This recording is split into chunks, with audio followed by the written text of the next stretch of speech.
เขาจะได้อะไรถ้าเขาทำแบบนี้ทุกวัน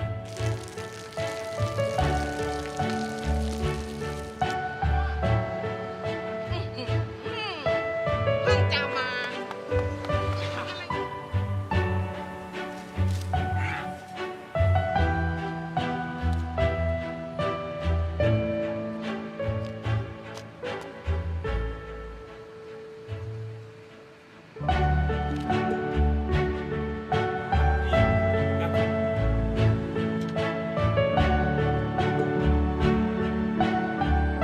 เขาจะไม่ได้อะไรเลย ไม่ได้รวยขึ้น ไม่ได้ออกทีวี ไม่มีใครรู้จัก ไม่ได้มีชื่อเสียงที่มากขึ้น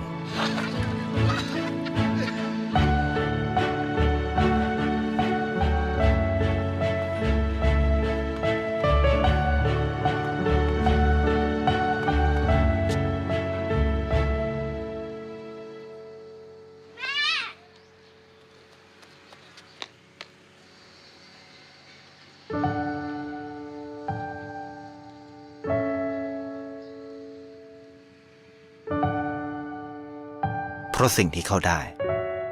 คือได้แค่ความรู้สึก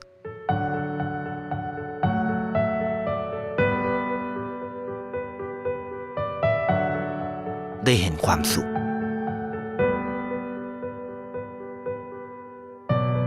ได้เข้าใจ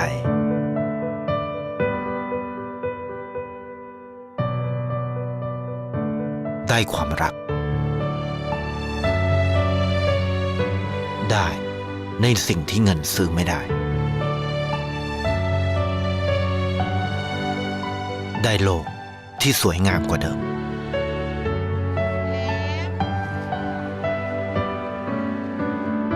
ในชีวิตคุณ อะไรคือสิ่งที่คุณต้องการมากที่สุด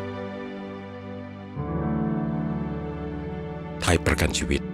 เชื่อในความดี